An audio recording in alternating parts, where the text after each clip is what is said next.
Hey people, you're back with Bwnci. Yeah, I'm still at it. This is a little bonus clip for you, okay? I'm going to be doing a request for the human Sentinel that I had a while ago. It seems fairly poetic to end on a character that looks like the one we started with, I suppose. See, now, the reason I skipped him in the first place is because the human Sentinel is a pretty uninteresting character, to be honest. But I've got something pretty spicy for you. You're going to love me or hate me for this, because I'm going to show you people the Incendiary glitch, which I'm sure many of you are aware of already, but those of you that aren't are in for a shock. Okay, here's the build. We're not going to be doing biotic explosion, guys, so don't worry about throw. Tech armor is going to be all about durability, so that's what you want for your first evolution. For your next one, take power damage. This is actually going to be quite helpful, because it's a nice 30% increase with the tech armor on, and it's going to be on all the time. And then finally, some more durability. For warp's going to be pretty much the same way I always build it, guys. As much as I push you to be strong independently, it's a team game at the end of the day, so you still want detonate, okay? Even though we're not going to be doing explosions, the other people will probably detonate your warps and stuff, so it's good to have it. You'll benefit more from that than you will the extra damage, even with this build. There's going to be a lot of mechanics I'm going to throw at you in the gameplay, but stick with me, because you know the rest. It's going to be expose and pierce for the final warp. No throw, like I said, guys. For the Alliance training, go ahead and get yourself some weapon damage. We're not going to be doing... it's really not going to be a power build, okay, guys? Go with weapon damage. Take some power damage, though. It is going to help, and then get some more weapon damage. And fitness is all health and shields, okay? All health and shields. So we got the 825 there. Now the gun is going to be the mighty Riga carbine again, okay? I'm sticking on the shredder mod and the high caliber barrel. We don't want to be too heavy with like the high velocity barrel there, okay? You want to be able to do your warp. And for the equipment, Incendiary Rounds, okay? It's not called the Incendiary glitch for no reason, okay, guys? You want to stick them on. Get your highest ones on as well, okay? Go with Incendiary 4 if you got it. 3's great too. A lot of the numbers are going to throw at you are going to be based on Incendiary 4. The armor bonus, get on a Cyclonic Modulator 4, because even with tech armor on a human, still a human, we're squishy as hell. The gear bonus, I'm just going to try and score some more weapon damage here. I'm going to go ahead and stick on the shotgun amp. And then the weapon bonus is obviously going to be a shotgun rail amp. That's everything we need here. Let's jump into the gameplay and show you this monster. Alright then, so it's me, Dom J Vader, and one of Dom's subscribers actually, Street Dreams. Yeah, we'd love to have you guys come along and get involved. Go ahead, drop us your game tags. We'll get in touch whenever we've got a space for you guys. I think I went ahead and picked Cerberus for this gameplay because the Atlases will make for a fine example of just what you can do with this Incendiary glitch. I'm going to try and just make a lot of sense of it for you guys, because I'm not entitled. I mean, I know people know you can do something nasty with Incendiary Rounds and Warp, but I don't think people truly understand how it works or why it happens, and that's what I'm going to explain to you now. And look, we actually got Firebase Ghost, so not only have I got a character that kind of looks like what we started with, we're on the same map I started with as well, so bit of nostalgia for you. But no, here we go, guys. Now, the reason I opted to take advantage of the glitch with this character is not to say the character is bad or weak.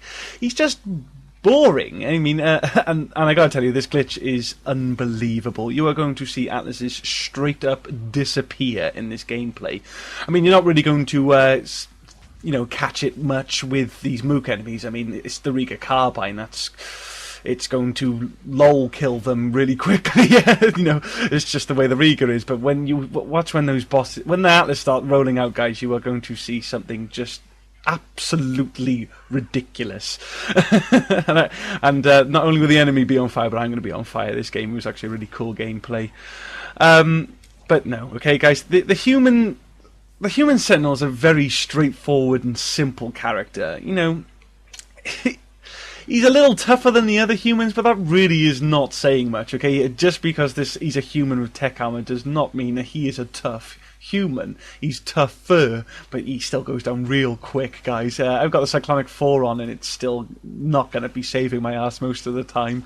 I mean, if I were traditionally, I'd probably recommend you build him like 3-6-5-6-6. Okay, that's the build I'd recommend. So you'd have some decent durability and weapon damage, because that's what you probably want to spec for again in his passives, just like I have now. And you know, you'd have some good supporting you'd have a good supporting biotic combo, because you'd have the detonate in throw there as well. So, you know, because that's how biotic explosions work, guys. Actually, biotic explosions, like I've told you, don't really get stronger from your power bonuses. They get stronger from the level of the powers that set them up and detonate them. So, you know, a level 6 primer and a level 6 detonator gets you the strongest biotic explosion, and then any evolution that says it's going to increase the detonation's power sort of multiply the damage for you then. So, you know, that's why I'm going to recommend you get the you know, you've got the detonating warp, you've got the detonating throw, you know, you've got warp all the way to level 6, so you get a strong biotic explosions out with this guy, and you know, you'll just be kind of more durable. You know, it's going to be something like my Krogan Shaman, but you know, less effective, just because you'll get beat up more. Because you know, at the end of the day, he's an adept with a slow but effective biotic explosion, and then he's got tech armor. Okay, and it's not just the fact that the biotic explosion is slow, though. It's the fact that the biotic explosion itself is just not that interesting either. You basically throw one projectile, a purple projectile ball, and then you throw another, and then you just start shooting, don't you? So, you know, here we go, wave 3. You're going to start seeing some atlases now. The Incendiary glitch, though, is insane, okay? It's truly a sight worth beholding, okay? You won't believe how fast stuff dies, no matter how many times you do it. I'm still like, oh, God, look at that. I still got to make a comment when I see it. Here's the first atlas. Did you just see those bars of armor disappear? I mean, my friends are obviously involved, and they're taking, they're whittling it down. For this gameplay, I was actually just so you guys can be absolutely sure that that's the Incendiary glitch in action. I was calling out to my friends here, going, "No, leave this atlas for me. I want to show these guys the Incendiary glitch." So I'm just going to be burning through a ton of atlases in this gameplay. Yeah, it's crazy. The Human Sentinel is a great candidate for it, simply because he has the warp power. It's really just that, an incendiary ammo that you need to get this going. But the Human Sentinel has so little else going for him that I kind of feel less guilty. I feel less guilty, when I'm doing it. So, you know, he's also got the tech armor too. I mean, so he's durable enough for the job. But let me explain to you how this all works, okay? Because right now I'm just sort of meleeing to victory. Now I want to thank the BSN user, the BioWare social network user, Bwnci, for his explanation on incendiary ammo mechanics that I'm going to sort of relate to you now and butcher, so you guys can understand. Incendiary ammo adds most of its percentage of weapon damage as damage over time, rather than directly like warp and armor piercing rounds do. If you really want to sort of benefit from that 50% weapon damage increase you get with Incendiary 4, you're actually best off not shooting the target completely dead, but in fact actually letting the damage happen over time. This way you get more damage out of your clip, to be honest, because if you shoot the enemy dead, you probably killed it before all that dot rolled out, so then it just kind of goes to waste. But, you know, obviously in most practical situations you want to kill the enemy as quick as you can, because you don't want them shooting you back, so, you know. But that's the truth of Incendiary Rounds, okay, guys? Now, Incendiary Rounds damage over time rolls out in 6 equal ticks. Over 3 seconds, meaning 50% of your weapon damage plus 50, because Incendiary Rounds 4 does 50 damage over 3 seconds as well.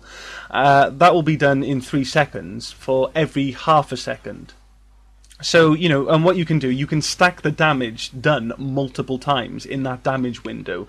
Say your gun with Incendiary 4 inflicts 10 damage points every half a second. You'll do that for 3 seconds, because that's just how long the dot lasts for, and then you'll be doing, your total damage will be 60 damage then.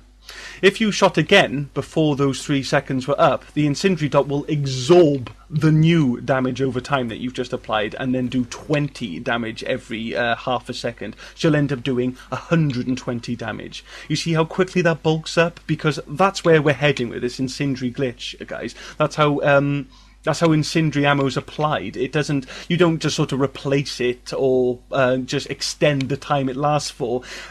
When you hit something with incendiary rounds and then you hit it again with incendiary rounds, it just absorbs the damage and just you do more damage in the 3 seconds that it lasts for. Now, watch this Atlas. He's going to take me out. Actually, I think no. Gone. Just gone. See, incendiary ammo, because incendiary ammo will actually absorb some other dot effects too, if the mechanics behind them are the same. See, because the dot mechanics of all fire attacks are pretty much the same. So, you know, with incendiary rounds will actually absorb the dot of other incendiary rounds, like I've explained, but it'll also absorb flamer and inferno grenades damage over time too. However, not incinerate and carnage are actually slightly different. But here's an example. If you're throwing an inferno grenade at an enemy that has been shot with incendiary rounds, or vice versa, it really doesn't matter which way you do it. The incendiary rounds will absorb the 8 seconds of dot from the grenade and channel it out in 3 seconds. You know, the 3 seconds that the incendiary rounds goes for. So you can potentially do 5,130 damage plus to armor in about 3 seconds. In fact, you could actually keep shooting and stack that pumped up value even higher, because this is what I'm telling you guys. It's like any sort of fiery dot like that just gets eaten into the incendiary round, and it just starts churning it out in 3 seconds. It's insane. It really is. I mean, now this is a bug, guys. Incendiary rounds were not designed to do this. This is something that slipped under the radar, and I'm guessing BioWare was like never. Well, they were unable to fix it. It's fucking hard to fix bugs, okay, guys? I know the internet loves to bitch, and it's quite easy to just jump on the bandwagon. Oh, BioWare don't know what they're doing. No, it's never that simple, guys. And this is just something that's now in the game, and it's not going anywhere. Okay. But now this is where it gets interesting, okay, guys, because warp also has the same dot mechanics as incendiary rounds. So incendiary rounds will absorb warp's damage over time too, and this combination includes warp's multipliers against defenses. This allows incendiary ammo dot to affect barriers and shields and also do more damage to armor. Yeah, and that's not to mention warp's debuff, which increases the damage a target takes, particularly armor, and which will just basically further multiply the damage done over time. In short, you are capable of doing a crap ton of damage to everything within 3 seconds with incendiary ammo and warp. You know, because if you stack enough damage, you can actually kill a platinum Batorian in 3 seconds or less. That's no stretch of the imagination whatsoever. That is mathematical fact. I don't know if I've been clear enough. I'm trying to be. This because incendiary rounds does damage over time for 3 seconds, and basically, it will absorb the damage over time of anything that applies damage over time, so that it does more damage over time. But the time will always be 3 seconds. So essentially, like I said, with the ones I just threw you there, your inferno grenades, your flamer, your other incendiary rounds, warp, you can just pile it on top of your initial shot and just do so much damage in a 3 second span. Okay, guys. Now, the best way to stack up incendiary ammo is going to be with a gun with a high rate of fire, which is why I'm rocking the Riga carbine. Okay, the gun with the most lol DPS in the game. It also has like a 200% multiplier to shields and barriers, which 50% of that damage done is going to go into my incendiary ammo, because that's what it's exorbitant. That's 50% damage boost goes into the dot. Well, at least most of it does. And you know, there is also that damage bonus in being up close with the shotty, which I have to be with the Riga because it has no long range option, which 50% of will also go into the incendiary's dot. Okay, so there's a ton of damage I can do with that gun. Other guns I'd recommend are like the Piranha. It's fully automatic, it does a lot of damage, and it's really light, so you can warp all the things. But then, you know, you can go with any of the SMGs, particularly the Hurricane, the Tempest, or the Bloodpack Punisher, because then you got yourself a beastly rate of fire, something that is as light as a paperweight, and you got the power magnifier for your warps damage over time. Then, so you know, it all starts stacking then, doesn't it, guys? I mean, the Eagle from the pistol category would work to the same effect. For the long range game, because you are squishy, you can rock plenty of assault rifles, to be honest. But let's be honest, guys, okay, so you're taking advantage of something that should not be in the game. Add a little challenge and just don't go for the particle rifle or the Cerberus Harrier or the Typhoon or the Lancer. Well, the rampant ones maybe, there's an inherent risk there, but you've already made the game a lot easier than it was designed to be when you opt to play like this. I mean, look. Look at that armor just disappear. 3 seconds, guys. 3 seconds, no more Atlas. But hell, even with a collector sniper rifle, you'll have to manage the clip appropriately. I just recommend you put some kind of challenge. I mean, this is me now. I got to close the gap. I got to get in close and risk everything with the Riga carbine to do this stupid damage. You're not going to get banned for this. Frankly, because it's a very simple combination anyone can stumble upon by accident, and it's not your fault it's happening. You know, to avoid it, you'd have to avoid incendiary ammo completely. No one's going to do that. The ammo's fantastic. But don't abuse it, because you could be stunting someone else's experience of the game, and that, my friends, is what being a cunt is. That's a word I'll only use when I'm very wronged by someone, but people pay out around 50 quid for these games, so how dare you ruin that for them? That's why I will report a missile glitcher in a moment, okay? If you've got a group of friends or people who are happy to do that with you, that's fine, that's your business, but that's not everyone's. It's just not for everybody, okay? So make sure, if you're going to do stuff like this, that the people you're playing with are okay with you doing it. See, I'm playing with friends right now, and they know exactly what I'm up to. But then I've also, like I was saying before, I've forced a challenge upon myself. Okay, I've made it so that I got to get in close to do the damage. And look at that Atlas! He just shot me from LZ. Fucking hate those things. Right, but, you know, let's move on, okay, because now the equipment's obvious. It's incendiary rounds, isn't it? you want incendiary rounds. You need incendiary rounds to do this. It's the incendiary glitch. But your armor bonus could be cyclonics like me, because I'd get wrecked without one. I would. I mean, look at this situation. I'm trying to dance around 2 Atlases. I'm already down to, like, my last ops pack. But I look what happens. Look what happens when I get in and close that gap. But no, yeah, if you want, you can go with something like your power amps, and your power efficiencies are good too, because you can obviously do more damage over time with a power amp, or you can get warp out more often if you went with a heavier gun. Shield power cells are not bad either, I suppose, because you can potentially shoot and hide, so you know you can get your shields back while they burn away. But as for your gear, I get more weapon damage, as you saw, so basically I get to do more incendiary damage, you know, that 50% weapon damage that goes into the dot. Assault loadout would be good too. The extra thermal clips would definitely help with the Riga's small clip, but this is as good a time as any to score some extra shields or power damage. You know, adaptive war ramp, mental focuser, and commando package if you're rocking the Eagle, but oh, look at these Atlases go. Now, see, I'm kind of showboating in this video. I'm showing you that I can nearly and quite reliably rinse an Atlas with one clip of the Riga after, with the Incendiary 4 on and after warping them.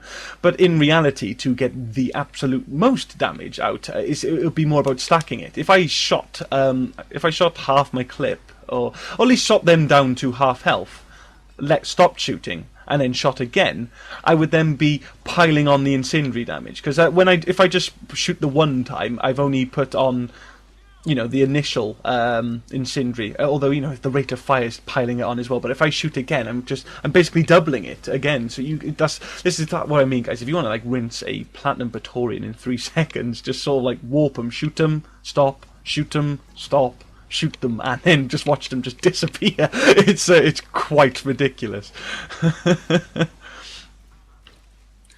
But this is wave 9. It went quickly because of this glitch, to be honest. And no, we got a solid team as well. It's not even the fastest game ever. It's not completely game breaking, to be honest. It only has a real advantage over boss enemies because mooks go down pretty much the same way anyway. I'm shooting them with the Riga. It shouldn't take me more than one Riga clip to kill a Guardian like that and stuff. And because I've opted for the Riga carbine, it's kind of dangerous for me to get close to the boss. So it keeps it interesting. I'm not really I haven't given myself a incredible advantage, but I am doing something quite naughty. But what I'm going to tell you now, guys, this is the real end of the meme guide. I know I said the Cabal video was, but I wanted to see if any of you were paying attention. I did mention in the Gef Spitfire video that there was going to be a bonus clip at the end. This is it. This is the bonus clip. I won't be doing any more individual character guide requests. I have had some, but it's because I've shown you it all now. To be honest, guys, I really don't want to build a character I'm never going to see a reason to play again. I like to have my character select screen all neat and tidy. Okay, there's nothing more than what I play on my character select screen. Now, the Human Sentinel has probably been my third most requested guide, behind the Forger Hunter and the Phoenix Adept. There's been a couple of them. Again, there's nothing wrong with those guys, just nothing particularly new about them, okay? The Forger Hunter really is a crapper version of the Batarian Sentinel. I'll always rather netting with him. And the Phoenix Adept just suffers with being a clone of the Vanguard with Singularity. That does make an awesome character, but a very similar playstyle, because as soon as you have Singularity, you Singularity everything and just detonate it in different ways, okay? And unfortunately, Shockwave and Warp work so much better than Lash and Smash. Because what you can do with the Phoenix Adept is you can quickly prime an entire trash mob and then blow them up with Lash spam, but that isn't more effective than Singularity and Shockwave. Well, maybe it is on the PC, okay, because I know your Shockwave's got some real issues. I think there's a radius bug on it or something like that. You can also wreck bosses with Singularity and Smash on the Adept, okay? But because, like Warp, Smash primes and detonates, but the Phoenix has nothing to detonate that next bomb because Slash has no effect on armor, whereas Shockwave does. So, and plus Warp also debuffs, so the normal Human Adept is actually better, but the Phoenix Adept is still very good. I feel I get a better feel of the Phoenix character with the Vanguard because, Smash works up close and I'm charging in, I'm staggering everything so I get to rock that awesome melee. Lash is a terrible power and it's pretty useless on Vanguards. It just makes more sense to me. I mean, if you want to play the Phoenix Adept, go for it, guys. Absolutely great character. I would recommend a 66356 or 66454 build with the Biotic Combo evolution in Smash, okay? Right now we've just finished up Wave 10 and we'll finish off this wave and jump into Extraction. I want to take this time to thank everyone who has supported the series, okay, with all the comments and the ratings and the subscriptions. I love all you guys for that. I want to thank the boys I play with who helped me score all this awesome gameplay footage, okay, Dominoes, my Mass Effect 3 best friend forever. There's me getting killed as I say his name. I want to thank Myth, Techno Killer, Explicit Reality, J Vader, Of the North VT, Grumperman, Erdnot Whitey, Kiss Mystic, MRS, 0019, and anyone else I forget. I'm sorry, but thank you all, guys. You've been really great. I want to give a special shout out to some of my subscribers. Hirewood for some really cool info on the Sabotage Power. There was Graham Townsend for some invaluable information he gave me on the Saboteur and Awakened Collector character. Real game changers there. Delesia91 for clearing up some confusions with the Cabal. Okay, really just showed me something quite eye-opening with the Poison Strike, something that just completely went over my head, but it is quite clear as day that that's the way. I go ahead and speak about the whole thing in the Cabal video. Check that one out, guys. And I would also like to thank Caesar CJ15 for his incredible support. He shared a lot of my videos with his friends. I love you for that, man. And I'm going to apologise to GW Terror. We got our wires crossed, but he ultimately enlightened me about the lift grenade power. If I didn't speak this info I received in the video, I've gone ahead and I've cleared some stuff up with the annotations. If you're wondering what I'm talking about, check out some of the old videos, guys. I've also added annotations to any builds I've revised since I've uploaded. And now, as you can see, I'm just going to town on Phantoms because of what they did to me last time. And she got me again, sneaky bitch. I was there, so round, just taking all sorts of Atlases and Dragoons, and she come and stabbed me in the side. But screw it. I was a naughty boy. Maybe I deserved it. And my friends were all going to go home. And we had a lot of fun in this gameplay. It's silly fun that you can have for the Incendiary glitch. Give it a go, guys. It's definitely entertaining, and that little extra entertainment is something I think you need to kind of seek for the human Sentinel. But yeah, thanks to everybody who's enjoyed and got involved and supported the series. There will be more Mass Effect videos, okay, guys? Then I've said it plenty of times before, but in case it's like the first one you've caught or you're new to my channel and stuff, I'm going to be doing a bunch of team mechanic videos next. So I'm going to show you, because I've shown you now how to be strong with all the races, the characters, and the powers and all that kind of stuff. Now I'm going to show you how to really start working with your other players, okay? When you start jumping into lobbies and you start seeing what other people are selecting, you know how to synergize with these people. So keep out for that. We should be cracking on and getting them out shortly. Okay, it shouldn't take me too long to get those started. I hope you've enjoyed it, guys. Yeah, please don't forget to comment, rate and subscribe if you enjoyed this video, and if you've enjoyed them all, let me know, guys. Love to hear it. Take care of yourselves now, guys. I'll see you in the next series.